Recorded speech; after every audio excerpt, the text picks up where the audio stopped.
Olá, muito boa tarde. Mais uma vez estamos aqui reunidos para o estudo do Livro dos Médios, livro de Allan Kardec. Hoje vamos estudar o episódio 19. Estamos na segunda parte nas manifestações físicas espontâneas. Estamos a acabar o capítulo 5 sobre o tema ruídos, barulhos, perturbações, arremesso de objetos, fenómenos de transporte, e hoje vamos estudar os itens 96 a 99. Mas antes, como sempre faço, quero pedir, sobretudo ao nosso Mestre Jesus, aumente todo este trabalho, aos nossos guias espirituais, aos nossos amigos espirituais que nos acompanham, para que este momento seja um momento de paz, de harmonia, de discernimento, para o estudo deste livro tão importante. Um dos livros bases da doutrina espírita. Ficai connosco, agora e sempre. E que assim seja. Então, meus amigos, vamos dar início ao estudo. Item 96. Este fenómeno não difere daqueles que acabamos de falar, senão pela intenção benévola do espírito que o produz. Pela natureza dos objetos, quase sempre graciosos, e pela maneira suave e algumas vezes delicada com que são transportados. Consiste no transporte espontâneo de objetos, que não existe no lugar onde se está. São, na maioria das vezes, flores, algumas frutas, doce, joias, etc. E vou parar aqui para fazer um pequeno comentário sobre este item 96. Então, aqui está definido o fenómeno de transportes. O fenómeno de transportes como um fenómeno espontâneo, como Kardec menciona as flores, os frutos, as joias. E este fenómeno espontâneo de objetos pelos espíritos. Diferenciando-se por ser uma manifestação benévola, com objetos graciosos, trazidos de forma suave, de forma delicada. É uma variação das manifestações físicas espontâneas, como as que falámos anteriormente. Os principais aspectos deste fenómeno de transporte, primeiro, para mim, é o deslocamento dos objetos, que não existe no local onde se encontram os observadores. Reparem que geralmente são objetos pequenos, delicados e agradáveis. Estamos a falar das flores, das frutas, das joias, e que são trazidos de uma forma muito suave, indicando a intenção benevolente, digamos assim, do espírito. Muito diferente das aparições simples, aqui o objeto é algo que é palpável e frequentemente deixado no local. Allan Kardec, mas também alerta aqui para a necessidade rigorosa da observação, pois transportes são fáceis de imitar pelos ilusionistas ou através de fraudes, sendo a honestidade do médio a melhor garantia.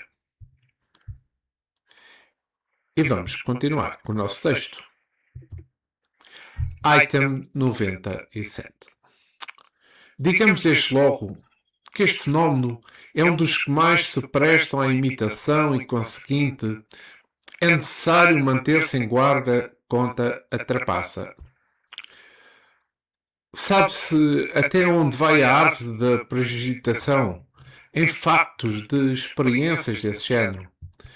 Mesmo se está diante de um profissional, poderemos ser vítimas de uma manobra hábil e interesseira. A melhor das garantias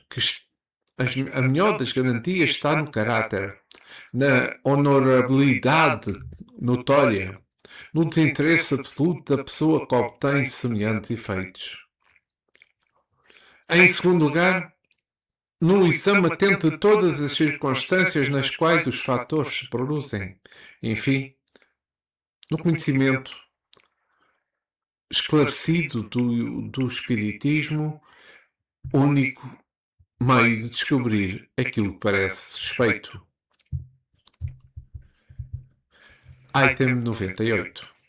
A teoria do fenómeno de transportes e das manifestações físicas em geral se acha resumida de maneira notável na dissertação seguinte de um espírito, da qual todas as comunicações têm o selo incontestável da profundidade e também da lógica. No curso desta obra se acharão muitas. Esse espírito se fez conhecer pelo nome de Erasto, discípulo de São Paulo, e como espírito protetor do médio que lhe servia de intérprete.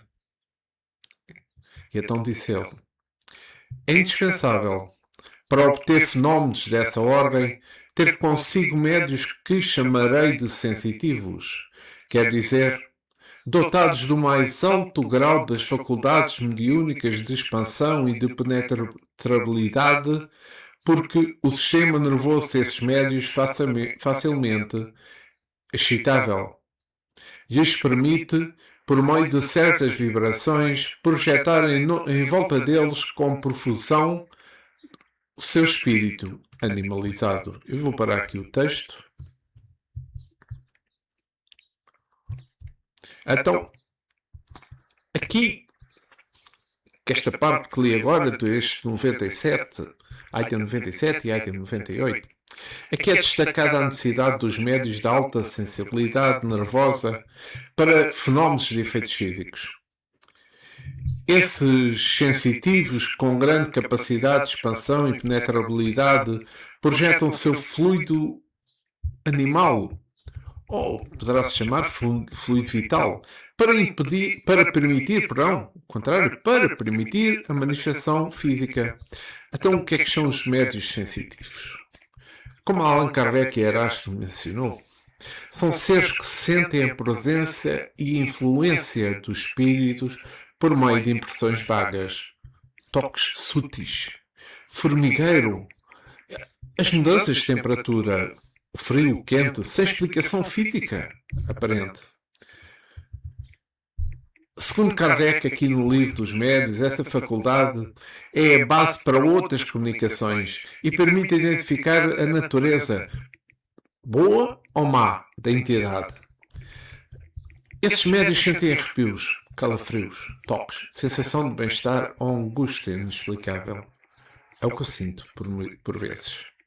A sensibilidade desenvolve-se com o hábito, permitindo ao médio diferenciar espíritos superiores com sensação mais suave, um sentimento, sensação suave, de inferiores com a sensação penosa, mau cheiro, frio. Embora sejam influenciáveis, os sensitivos possuem a organização mais voltada para perceber essas energias sutilmente. Capacidade de projetar o fluido animal, ou seja, a energia vital, como mencionei anteriormente, no ambiente. O fluido é essencial para vibrações e projeções necessárias a esses fenómenos. Resumindo, a mediunidade de efeitos físicos depende da estrutura física e fluídica do médio, funcionando como sensitivos.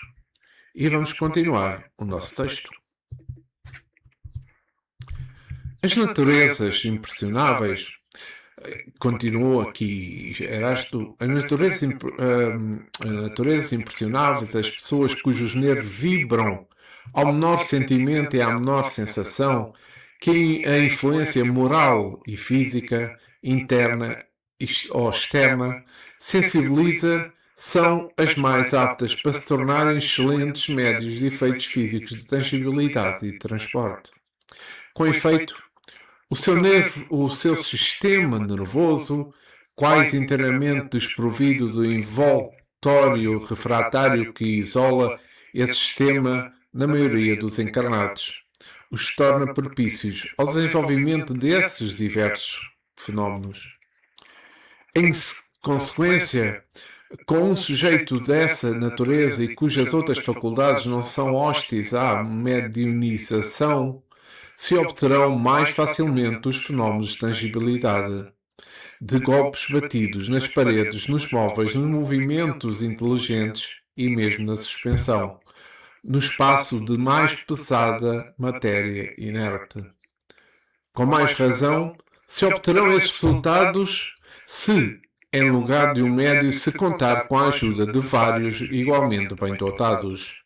Então aqui queria fazer um pequeno comentário. É que, segundo o Espiritismo, pessoas impressionáveis e sensíveis são ideais para a mediunidade de efeitos físicos, como a tangibilidade, os transportes, os movimentos. O seu sistema nervoso menos isolado facilita a emissão do fluido animal essencial para fenómenos como batidas ou levitações, especialmente se houver vários médios. Estas pessoas têm alta sensibilidade nervosa, influenciáveis internamente ou externamente. São aptos para golpes, movimentos inteligentes e a suspensão de matéria. Que também estou a falar aqui na suspensão da matéria efeitos físicos de transporte, por exemplo. O sistema nervoso com envoltório refratário reduzido permite maior intercâmbio de fluidos. O uso de vários médios bem dotados aí iria facilitar os resultados. Estes indivíduos também se enquadram como médios sensitivos ou, também, como se diz nos espiritivos, impressionáveis, capazes de sentir a presença e a natureza do espírito. E vamos continuar com o nosso texto. Mas da produção desses fenómenos à obtenção daqueles de transporte há todo um abismo. Porque neste caso não somente o trabalho do espírito é mais complexo, mais difícil, mais bem mais o espírito não pode operar senão por meio de um único aparelho mediúnico, quer dizer, que muitos médios não podem concorrer simultaneamente para a produção do mesmo fenómeno. Ocorre que, ao contrário, a presença de certas pessoas antipáticas ao espírito que opera trava radicalmente a sua operação. A esses motivos que, como se vê, são importantes, ajuste-se que os transportes necessitam de uma maior compreensão e, ao mesmo tempo, uma maior difusão de certos fluidos que não podem ser obtidos senão por médios mais bem dotados, aqueles cujo aparelho eletromedianímico é mais bom condicionado. Aqui vou parar, desculpem repetir aquela palavra, mas não estou habituado. Então vamos lá ver. Esta parte agora que eu li acaba por refletir a teoria da teoria espírita sobre a complexidade dos fenómenos de transportes. Conforme Kardec mencionou, conforme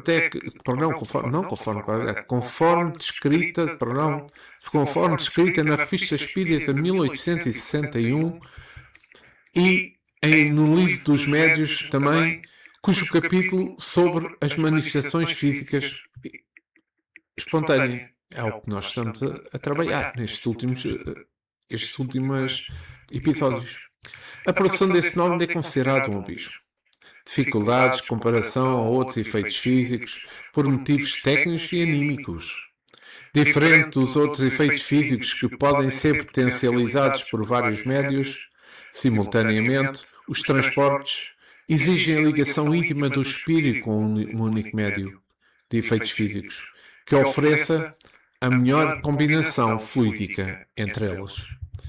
O médio precisa de ser bem dotado, ou, para dizer de outra forma, de bem condicionado, com características biológicas e peripirísticas perispiríticas específicas, ou seja, o aparelho eletromediúnico, para aceder a fluidos animalizados necessários. Aqui também não se esqueçam que o ambiente é crucial. A presença de pessoas descrentes, negativas ou antipáticas ao espírito que opera pode travar, ou como está escrito no texto, paralisar radicalmente a operação. Então, a produção do fenómeno exige que o espírito combine o seu perispírito com o do médio, exigindo uma maior concentração e ao mesmo tempo uma maior difusão de certos fluidos, o fluido animalizado e perispírito, tornando aí o trabalho complexo e cansativo para o espírito. Aqui eu só queria lembrar uma coisa que eu acho que não mencionei, é que Erasto foi um espírito dos espíritos que contribuiu imenso para as obras básicas do espiritismo que Kardec escreveu. Então, vamos continuar o nosso texto. Em geral, os factos de transporte são e permanecerão muito raros. Não tem necessidade de mostrar porque eles são e serão menos frequentes do que os outros factos de tangibilidade. Do que já foi dito, é fácil deduzir. Além disso, os fenómenos são de uma natureza tal que nem todos os médios estão preparados para isso. Nem todos os espíritos podem produzi-lo. É necessário que entre o espírito e o médio exista certa afinidade, uma certa analogia. Em uma palavra, uma certa semelhança que permite à parte expansiva do fluido perispíritico do encarnado se misturar e de se unir, de se combinar com o espírito que quer fazer um transporte. Essa fusão deve ser tal que a força resultante torne-se, por assim dizer, una. Como uma corrente elétrica agindo sobre o carvão produz um foco, uma claridade única. Porque essa união, porque essa união, essa fusão? É porque para a produção desses fenómenos é necessário que as propriedades essenciais do espírito agente sejam aumentadas com algumas das do mediunizado. É que o fluido vital indispensável à produção de todos os fenómenos mediúnicos é panágio exclusivo do encarnado e que, por conseguinte, o espírito operador é obrigado a impregnar dele. Só então ele pode, por intermédio de certas propriedades do meio ambiente desconhecidas pelos encarnados, isolar, tornar invisíveis e fazer mover certos objetos materiais e até pessoas. Kardec faz uma nota a este comentário do espírito Erasto. Como se vê, quando se trata de exprimir uma ideia nova para a qual faltam termos a linguagem, os espíritos sabem perfeitamente criar neologismo. Estas palavras eletromediúnico, perispirítico, não são de invenção nossa.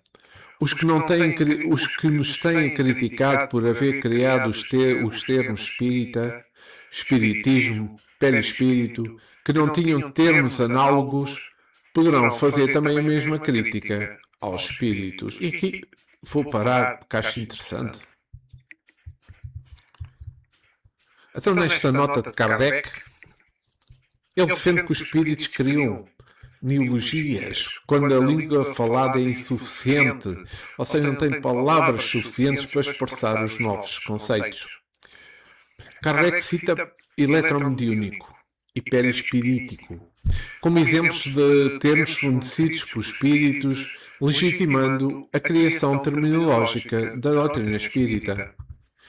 Quando ideias novas surgem, a falta de vocabulário específico exige a criação de novas palavras, neologismos. neologismo, sim. A palavra eletromediúnico e perispírito não foram invenção de Kardec, mas inspiradas e ditadas pelos próprios espíritos. E Kardec aí argumenta que, assim como criticaram a criação de espírita e perispírito, os críticos deviam também direcionar-se para os espíritos que inspiram tais termos para definir novos fenómenos.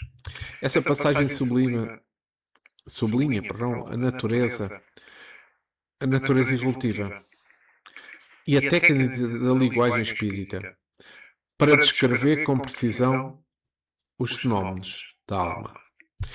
E vamos continuar o nosso texto. Peço desculpa, só beber um pouco de água.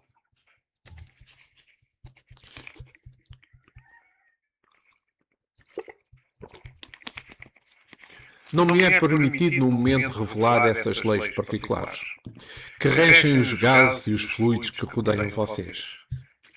Mas antes que anos se passem, antes que uma existência do homem seja cumprida, a explicação dessas leis e desses fenómenos serão revelados. E verão surgir uma nova variedade de médios, que cairão num estado cataléptico particular, e assim que forem medianizados. Vou parar aqui novamente o texto.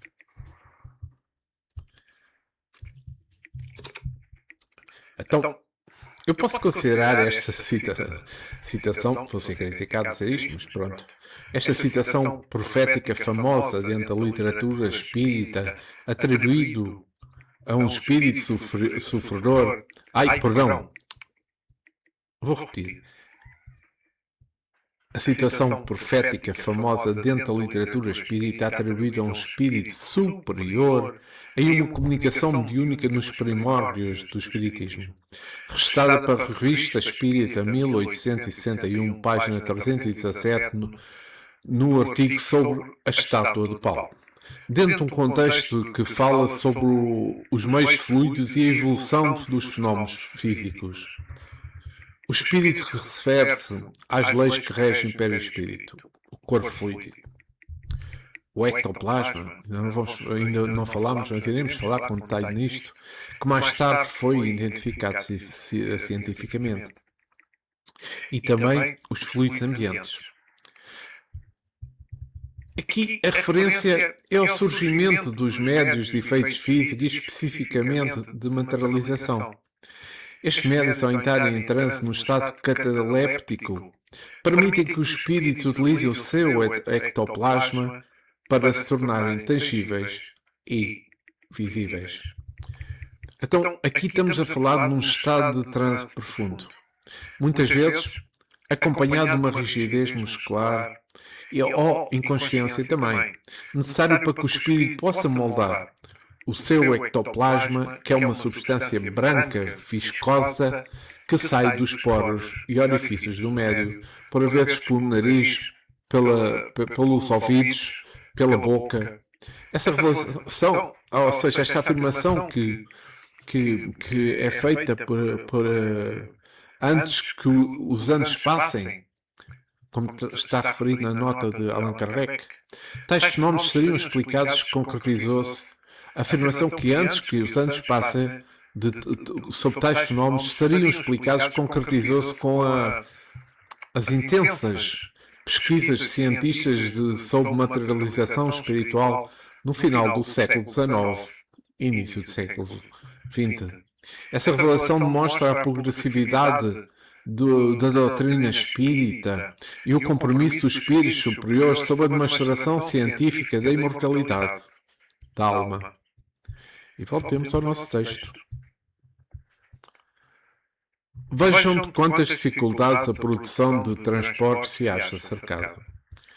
Disso pode-se concluir que os fenómenos dessa natureza são muito raros, como já disse, e com tanto mais razão que os espíritos se prestam muito pouco a eles, porque exige da parte deles um trabalho quase material, que lhes é aborrecimento e fadiga. Além disso, acontece que muitas vezes, apesar da energia e da vontade, o estado do médium lhe opõe uma barreira intransponível.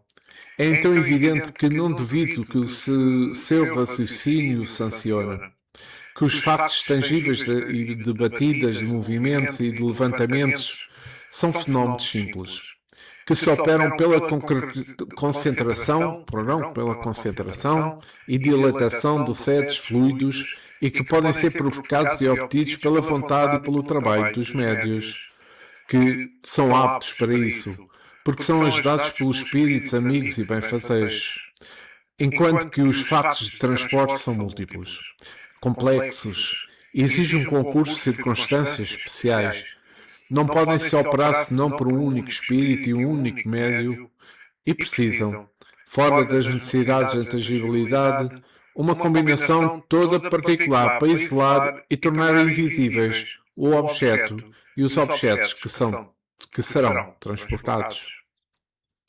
Todos os espíritas compreendem as minhas explicações e se deem conta dessa concentração de fluidos especiais para a locomoção e a tatilidade da matéria inerte. Creiam nisso, como creem nos fenómenos da eletricidade e do magnetismo, com os quais os factos mediúnicos são cheios de analogia, e são, por assim dizer, a consagração e o desenvolvimento. Quanto aos incrédulos e aos sábios, piores estes que os incrédulos. Nada faço para convencê-los, nem me ocupo com eles. Serão um dia convencidos pela força da evidência, porque é necessário que se inclinem diante do testemunho unânime dos factos espíritas, como foram forçados a fazê-los diante de tantos outros factos que no princípio rejeitaram. Então,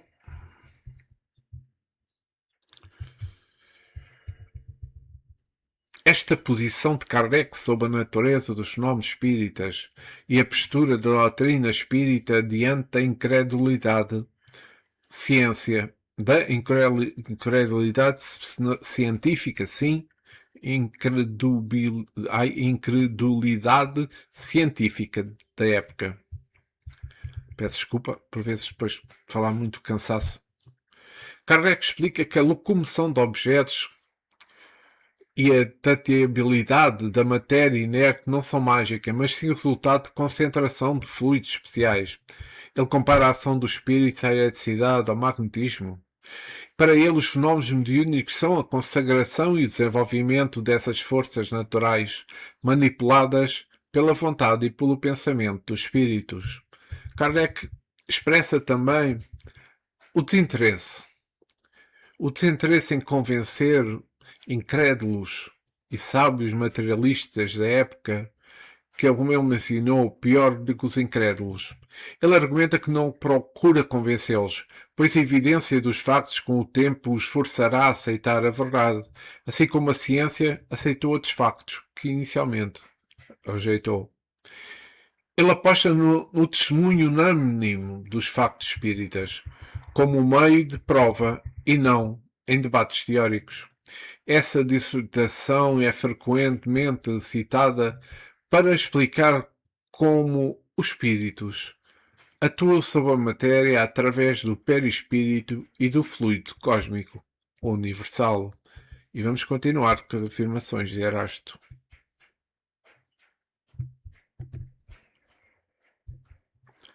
Para resumir, se os factos da tangibilidade são frequentes, mas o transporte são muito raros, por aí as condições são muito difíceis.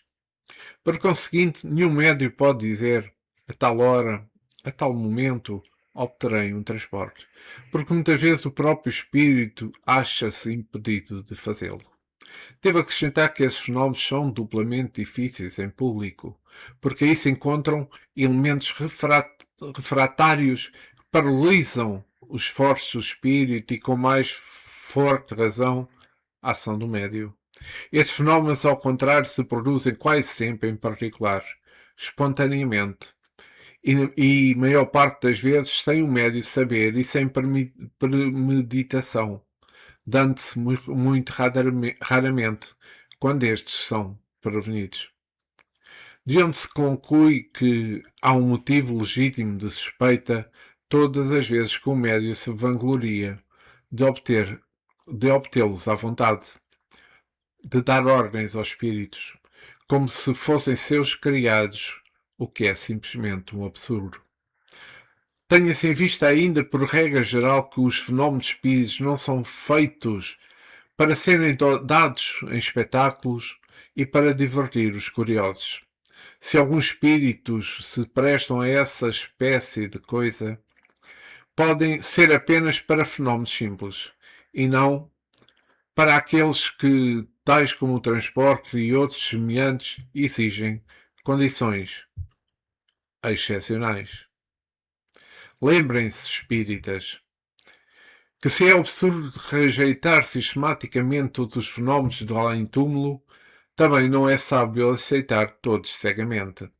Quando o fenómeno de tangibilidade, de aparição, de visibilidade ou de transporte se manifesta espontaneamente e de uma maneira instantânea, aceito. Não é demais repetir, não aceito nada cegamente.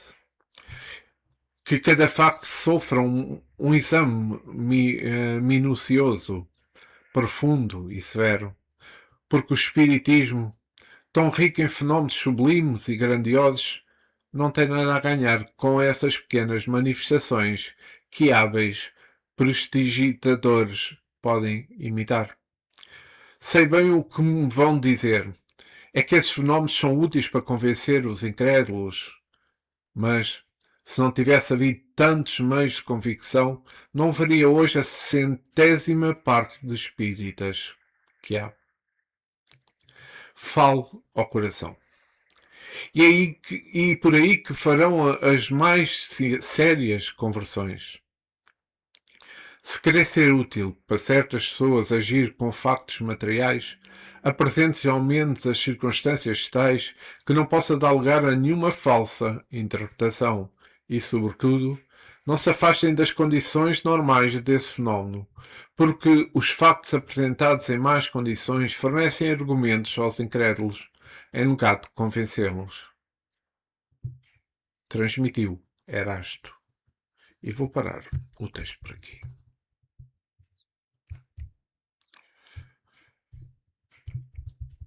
Então aqui o espírito Erasto esclarece que os fenómenos de transporte são raros, são difíceis, ocorrendo espontaneamente e raramente são sob ordens. Erasto alerta também, como Kardec já fez para a fralda, aconselhando o exame minucioso e alertando que o espiritismo convence mais pelo coração do que por demonstrações materiais de curiosidade. Ele representa um dos pilares do método kardecista, como eu mencionei, investigação severa e prudência em relação a fenómenos materiais. Eu acho que aqui está uma análise dos pontos centrais do que li. Primeiro, o texto inicia-se aceitando fenómenos como a tangibilidade, o transporte, também a aparição, que iremos falar mais à frente, que ocorrem de forma espontânea, instantânea. Aqui também é um alerta forte contra a aceitação cega. Todo o facto deve ser submetido, como ele diz, a um exame minucioso, profundo e severo. O espiritismo não ganha nada com fenómenos que podem ser imitados por hábeis, como ele disse, hábeis prestidigitadores. A fraude é um risco real quando se procura apenas o material. Também argumenta, e Kardec também, que não são os fenómenos físicos que sustentam a doutrina. E aqui está uma frase muito forte. Fale ao coração. É por aí que farão as mais sérias conversões. Factos materialistas são apresentados em más condições, sem a seriedade necessária ou fora dos padrões do fenómeno, fornecem argumentos aos incrédulos em vez de convencê-los. É exatamente o efeito contrário. Então aqui temos que perceber que o espiritismo é uma ciência de observação e uma filosofia moral e não é um espetáculo de magia. E vou continuar com o nosso texto. Item 99. O fenómeno de transporte oferece uma particularidade muito singular. É que certos médios não o obtêm senão em estado sonambúlico, perdão, e se explica facilmente. Nos sonâmbulos, há um desprendimento natural, uma espécie de isolamento do espírito e o seu perispírito em relação ao corpo que deve facilitar a combinação dos fluidos necessários. Tal é o caso dos transportes de que fomos testemunhas. As perguntas seguintes foram dirigidas ao espírito que os produziu, mas as suas respostas são por vezes insuficientes. Nós a submetemos ao espírito Erasto, muito mais esclarecido do ponto de vista teórico e que as completou por notas muito judiciosas. Um é o artesão, outro o sábio. E a comparação destas duas inteligências é um estudo instrutivo, porque prova que não é suficiente ser espírito para compreender tudo. Primeira pergunta. Quer-me dizer, por favor, porque os transportes que faz não se produzem senão no sono magnético do médio? E a resposta é a seguinte. Isso tem relação com a natureza do médio. Os factos que produzo quando o meu médio está dormindo poderia produzi-lo igualmente com o outro em estado de vigília. Segunda pergunta. Por que demora tanto o transporte de objetos e por que excita a cobiça do médio, despertando o desejo de obter o objeto prometido?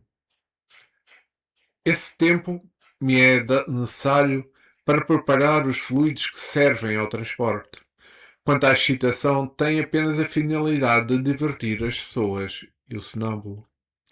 Então, o espírito Erasto faz a seguinte nota. O espírito que respondeu nada mais sabe. Não se dá conta do motivo dessa cobiça que desperta instintivamente, sem compreender o efeito. Ele quer divertir-se, enquanto que na realidade provocada, sem perceber, em um maior efeito de fluido, isso é uma consequência das dificuldades que apresenta o fenómeno. Dificuldade sempre maior quando não é espontâneo, sobretudo em certos médios. E aqui vou parar o texto. Esta afirmação que certos médios só obtêm o fenómeno de transporte em estado sonambúlico é um conceito fundamental na obra de Kardec. E especialmente no livro dos médios que nós estamos a estudar, mas mais à frente, no capítulo 14, nos médios sonambúlicos. A explicação para essa, que iremos ver mais em detalhe, mas a explicação para essa particularidade baseia-se na constituição física e espiritual do ser humano, conforme descrito na doutrina espírita. No sonambulismo, seja natural ou seja provocado, o espírito mete-se desprende parcialmente do corpo físico, de forma natural, sem o desligamento total que ocorre na morte. Esse estado cria uma espécie de isolamento do espírito e também do seu perispírito em relação à matéria densa do corpo físico. Portanto, o sonambulismo facilita a mediação entre o corpo físico e o mundo espiritual. O mundo físico e o mundo espiritual. Tornando o corpo do médium um instrumento maleável com a produção desse tipo de fenómeno. Sob a nota de Erasto, aqui Erasto analisa a natureza dos espíritos que produzem efeitos físicos, especialmente quando são provocados por interesses materiais ou curiosidade. Também descreve que um espírito, muitas vezes de ordem inferior, é fincado a produzir fenómenos como os ruídos, como os movimentos, e age de uma forma instintiva, sem a plena compreensão do mecanismo envolvido ou da sua influência sobre o médio. O espírito instiga a curiosidade e o interesse, a cobiça dos observadores, agindo por instinto, mas sem compreender o efeito moral ou o efeito físico. Sem perceber, o espírito estimula o médium a uma emissão maior de fluido necessário para a manifestação física. O espírito julga apenas estar proporcionando um divertimento ou agindo superficialmente, enquanto na realidade atua, sim, mas sobre a matéria. E vamos continuar o nosso texto. Terceira pergunta. A produção do fenómeno depende da natureza especial do médio e poderia-se produzir com outros médios e com maior prontidão? A resposta é a seguinte, do espírito. A produção depende da natureza do médio e não se pode produzir senão com a natureza correspondentes, como a presteza, o hábito que temos em termos hábito que temos correspondente sempre. Os mesmos médios nos é de grande valia. Quarta pergunta. A influência de pessoas presentes embaraça de algum modo? A resposta é a seguinte. Quando há incredulidade, oposição podem nos perturbar bastante. Gostamos de fazer as nossas provas com os que acreditam e pessoas entendidas em espiritismo. Não quer dizer que a má vontade possa nos paralisar completamente. Quinta pergunta. Onde pega as flores e os bombons que transporta? As flores no jardim, onde me agradem. E os bombons? O confeiteiro deve-se ter percebido a sua falta. Pego-os onde quero. O vendedor não percebe nada, porque coloca outros no seu lugar. Sétima pergunta. Mas os anéis têm valor. Onde os toma? Isso não é errado? Não prejudica aqueles com quem tirou? Peguei-os em lugares desconhecidos todos, de maneira que ninguém possa ser prejudicado. E Erasto faz aqui uma nota que diz: creio que o facto foi explicado de maneira incompleta. Em relação à capacidade do espírito que respondeu. Sim, por ter havido um prejuízo real, pode ter havido um prejuízo real, mas o espírito não quis confessar que tinha desviado o que quer que seja. Um objeto só pode ser substituído por um idêntico, da mesma forma, do mesmo valor. Por conseguinte, se um espírito tivesse a faculdade de substituir um objeto por outro parecido com aquele que tomou, não teria razão para tomá-lo, pois poderia ser aquele que serve de substituto. E peço imensa desculpa, vou fazer um comentário, mas antes peço desculpa, a porta está simplesmente a bater devido à corrente de ar, vou fechá-la. Meio minuto.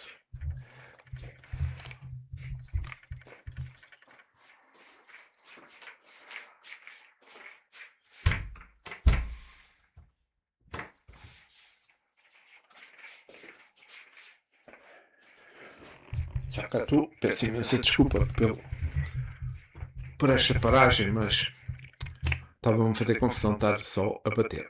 Então, vou voltar aqui a um comentário. A reflexão que é feita de Erasto, só um pouco.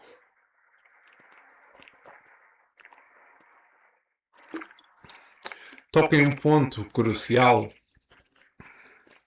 na compreensão dos fenómenos e efeitos físicos estudado por Kardec, porque estamos a falar da motivação e da capacidade dos espíritos envolvidos. Baseando-nos na doutrina espírita, há 3 pontos que eu acho que são fundamentais. Então, os espíritos inferiores podem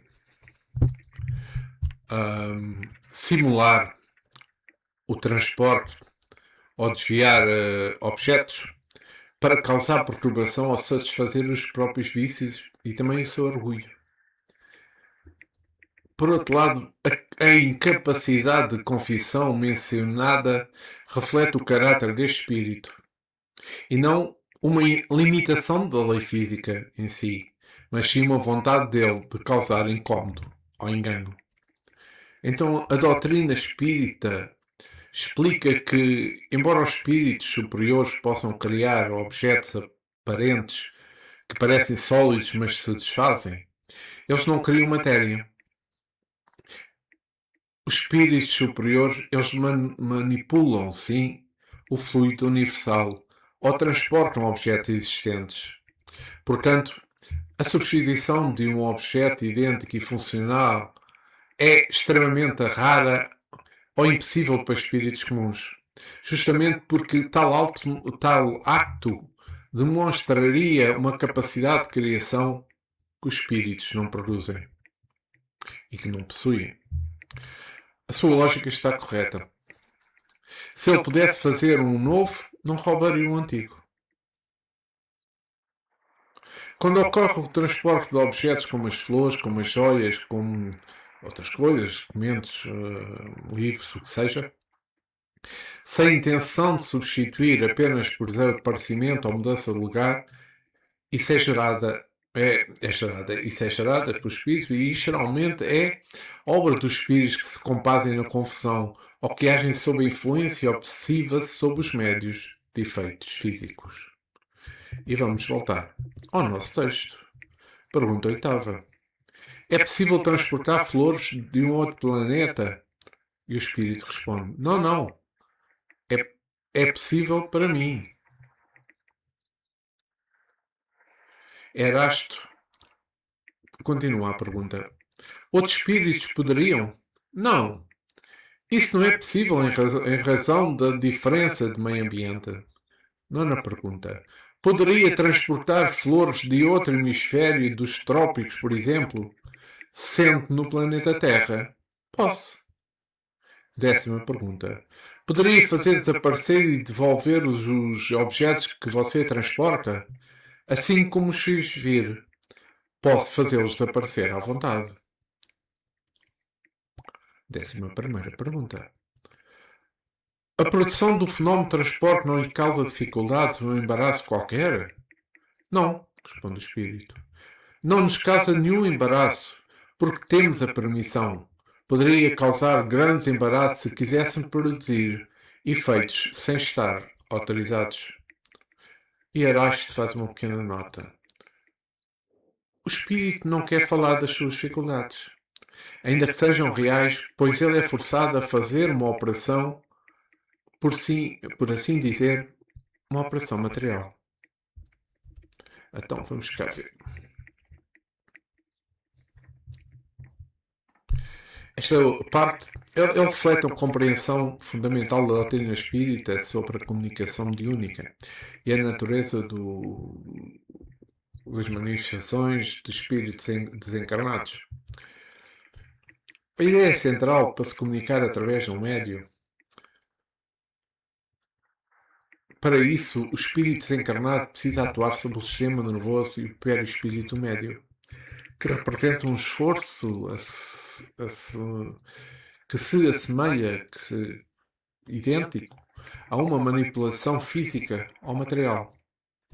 Então, quando um espírito deseja transportar uma mensagem, deseja, poder transportar, mas transmitir uma mensagem, ele precisa mover a mão do médium na psicografia, ou usar os órgãos vocais na psicofonia, e exige que ele se conecte à matéria, ao corpo do médium, o que é descrito como uma operação, por assim dizer, material, pois existe uma energia densa que não é natural ao estado puro do espírito.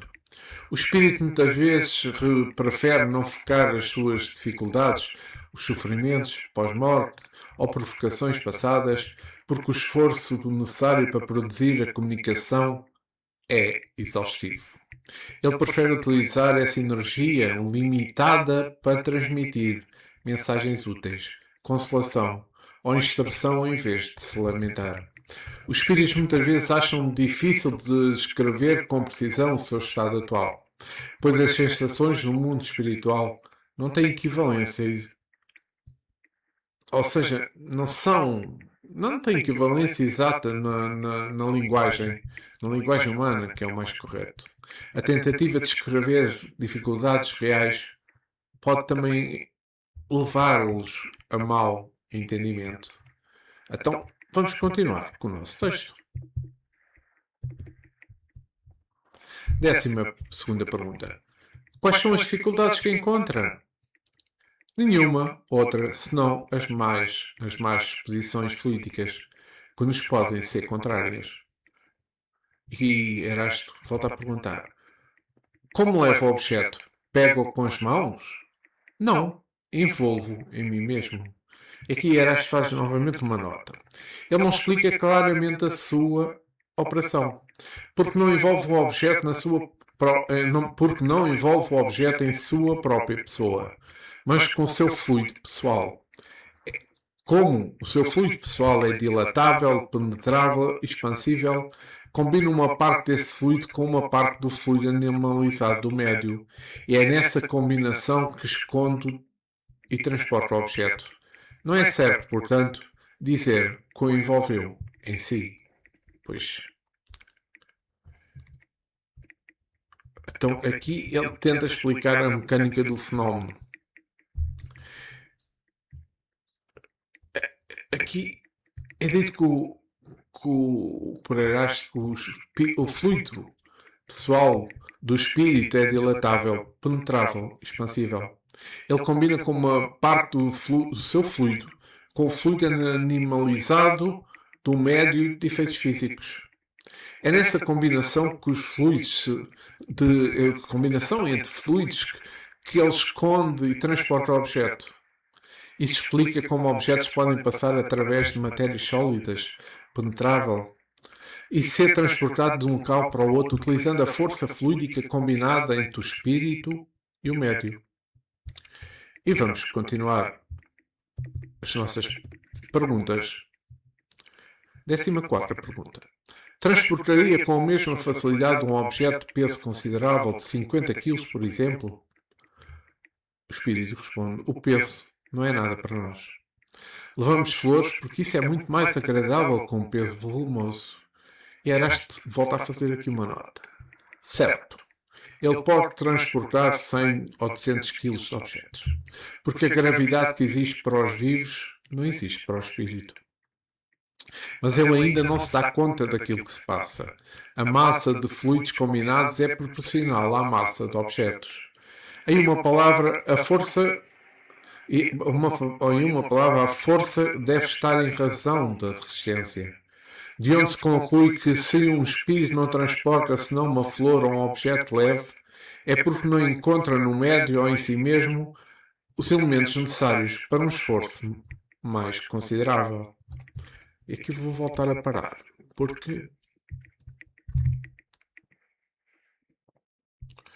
Então, aqui, os espíritos não estão sujeitos à gravidade da mesma forma que nós encarnados estamos. É um ponto.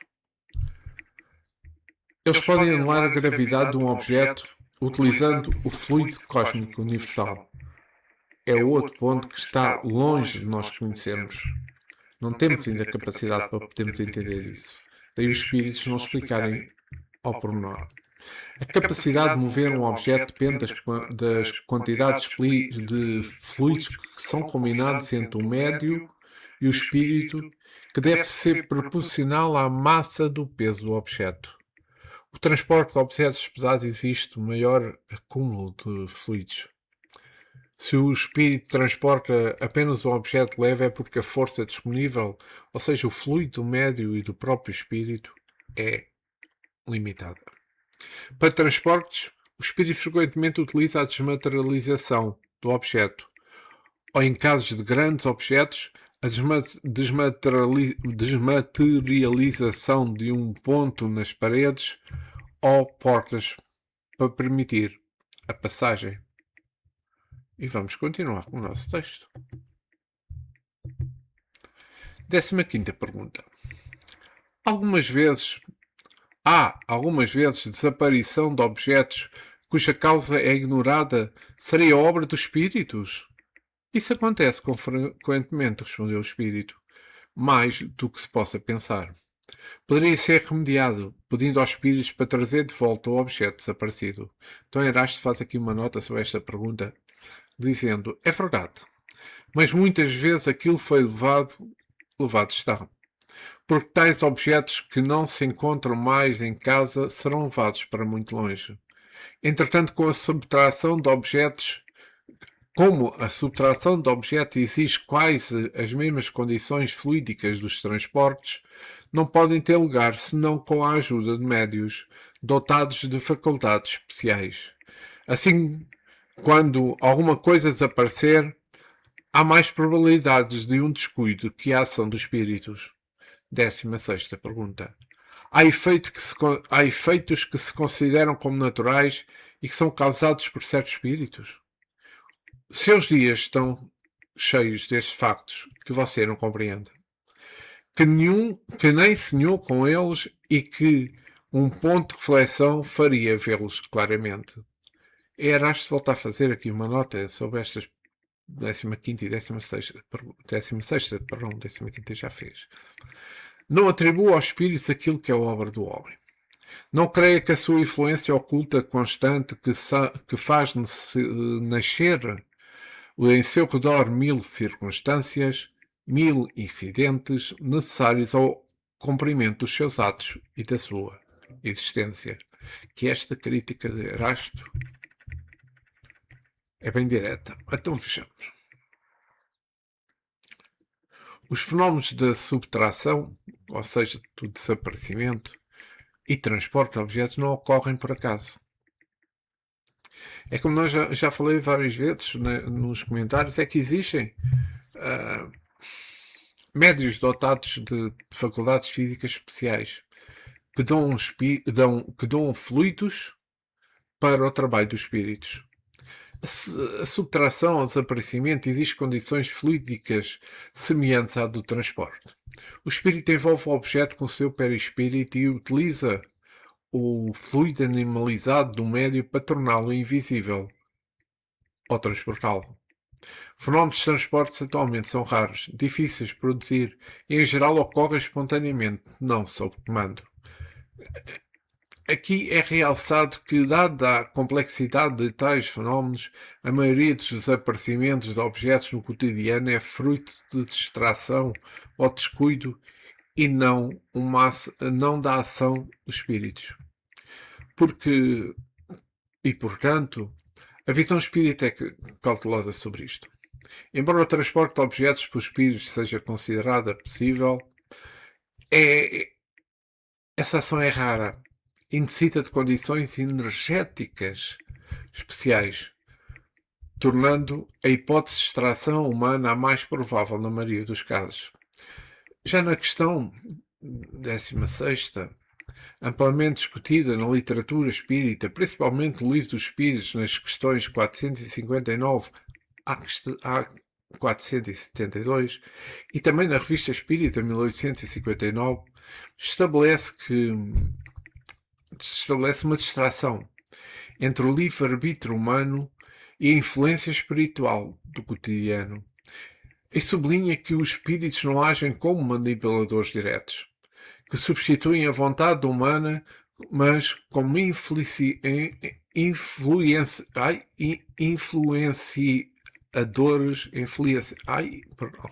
influenciadores ocultos ou constantes. Aí estão os pontos principais sobre este ensinamento. A maioria dos atos, pensamentos e decisões do dia a dia é de responsabilidade de cada um, é de responsabilidade individual. Não devemos culpar ou acreditar os espíritos por erros, por tentações ou por escolhas que resultam do nosso próprio caráter, fraqueza ou cobiça. A influência espiritual é sutil e constante. Muitas vezes operam sem que percebamos. Eles interagem connosco através da afinidade e dos pensamentos.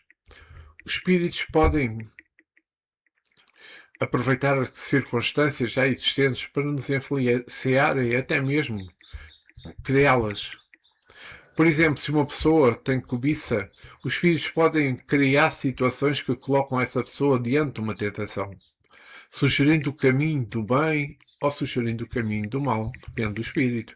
Mas a decisão final é sempre do indivíduo, porque ele tem o livre-arbítrio. Todos nós temos o livre-arbítrio. A influência do espírito não anula o livre-arbítrio. Eles não podem arrastar de forma irresistível. Em vez disso, sugerem ideias que, como todos sabemos, se forem aceites, levam a atos que cumprem as nossas próprias ambições ou provações. Os bons espíritos inspiram boas ideias e tentam nos desviar do mal, enquanto espíritos inferiores tentam nos induzir ao erro. A qualidade dessa influência depende da afinidade vibratória que criamos através dos pensamentos e das ações. Daí a lei da afinidade, que é muito importante no nosso dia a dia. Vamos continuar o nosso texto. Pergunta 17. Entre os objetos transportados, não há aqueles que podem ser fabricados por espíritos? Quer dizer, produzidos espontaneamente pelas modificações que os espíritos podem fazer no fluido ou no elemento universal? E o espírito responde: não por mim. Não tenho permissão. Só um espírito elevado pode fazê-lo. Pergunta: como conseguiu introduzir os objetos já que a sala estava fechada? E o espírito responde: eu os fiz entrar comigo. Envolvidos, por assim dizer, na minha substância. Não posso falar mais, porque isso não é explicável. Como pode fazer tornar visíveis esses objetos que eram invisíveis um instante antes? Tirei a matéria que os envolvia. E Erasto faz o seguinte comentário: não é a matéria propriamente dita que os envolve, mas um fluido tirado, metade do perispírito do médio, metade do espírito que opera. Esta parte já falámos, é que aqui está explicado o processo de transporte de objetos.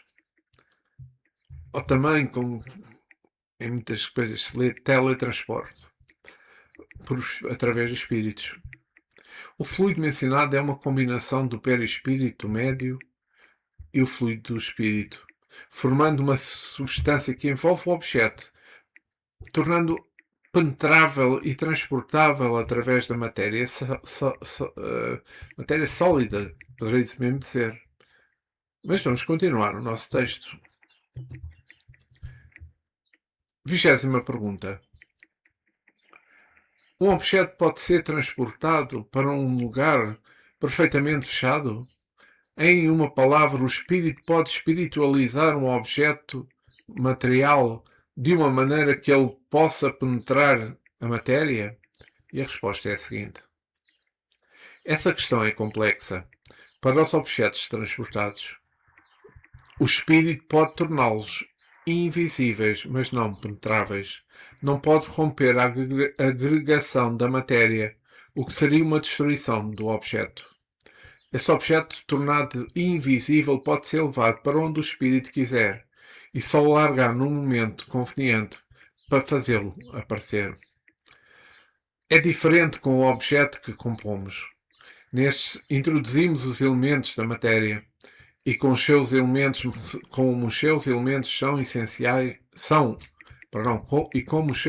são essencialmente penetráveis, como atravessamos os corpos densos com a facilidade de um raio de sol, atravessamos uma vidraça.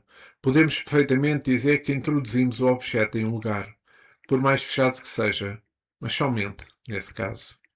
E Erasto faz um comentário, uma sugestão, digamos assim.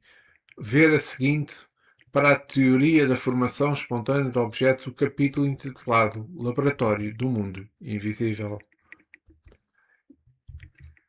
Então,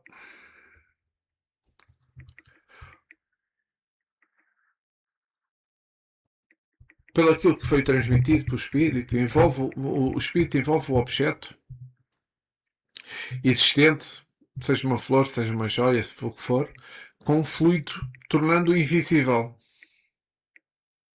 Isto ainda é incompreensível.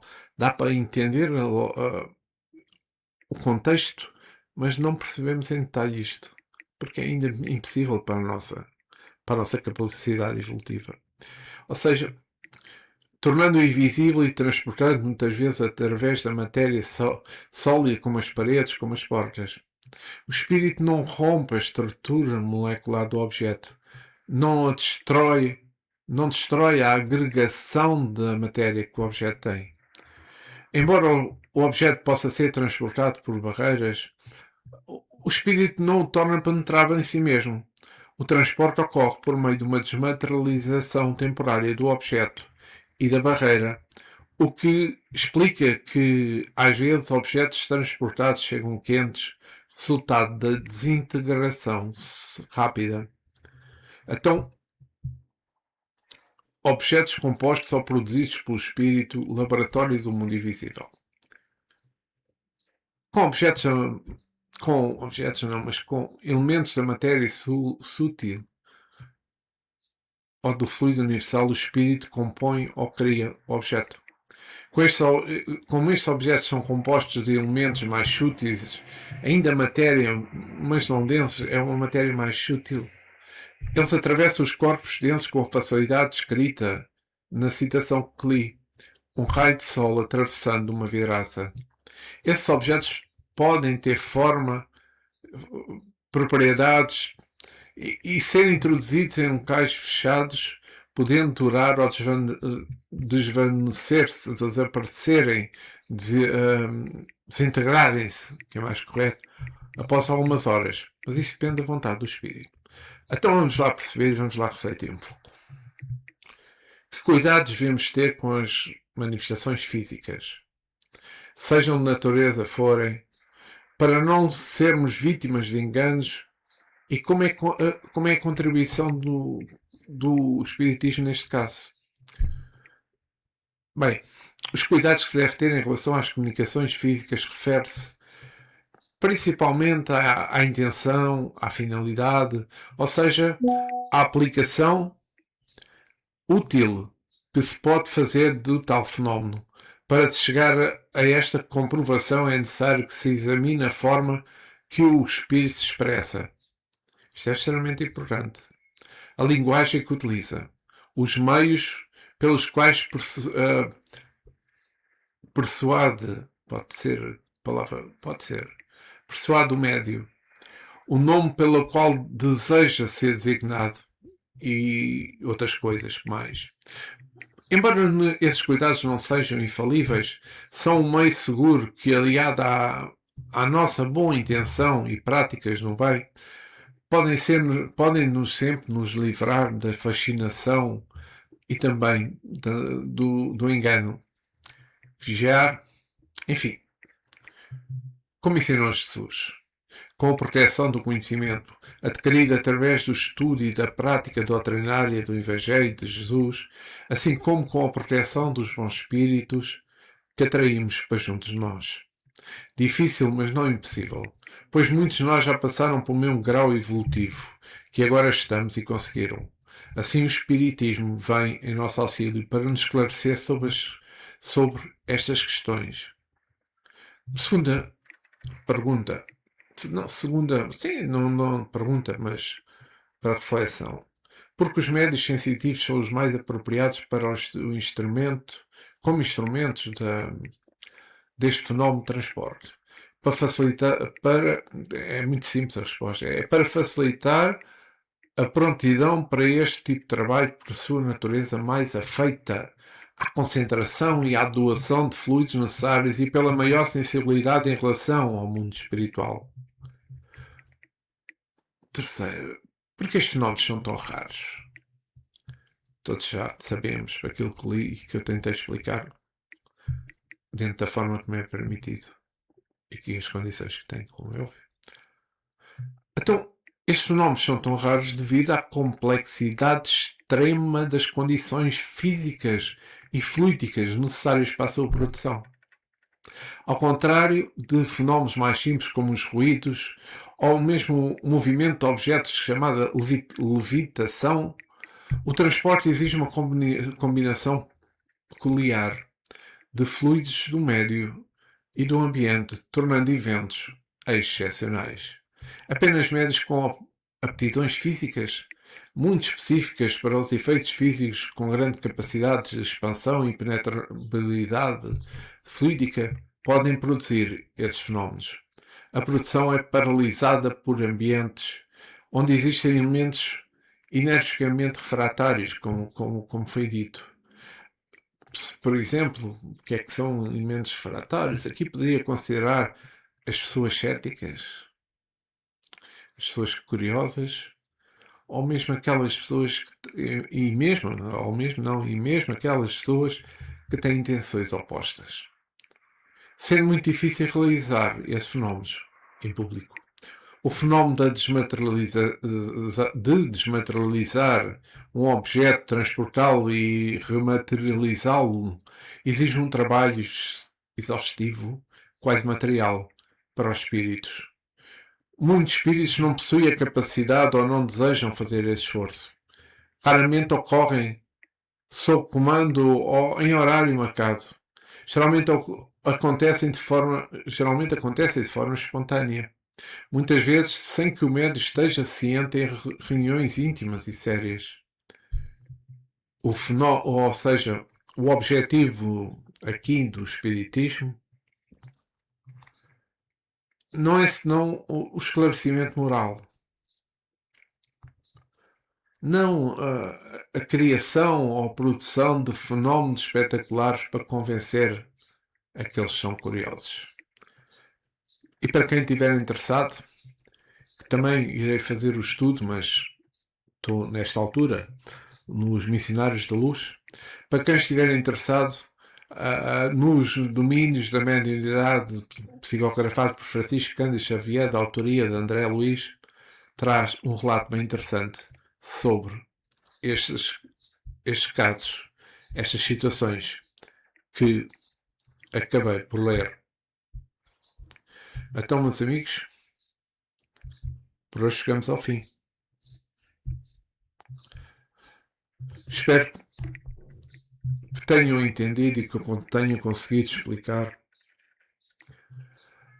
este episódio 19.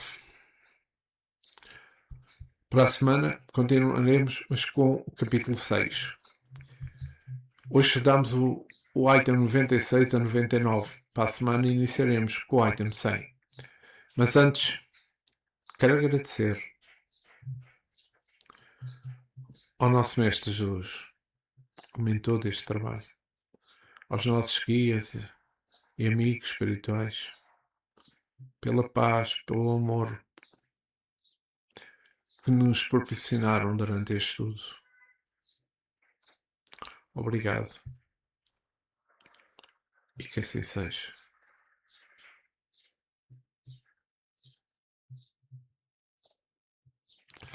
Que assim seja, meus amigos. Que tenhais uma Santa Páscoa com Jesus. Lembrai-vos que Ele veio dar os conhecimentos para um homem novo. Um homem alterado positivamente. Ou seja, um homem reformado intimamente para o bem. E é isso que queremos fazer todos os dias. E é isso que temos de fazer todos os dias. Porque Jesus está sempre connosco. Até para a semana. Uma boa semana. Uma Santa Páscoa com Jesus.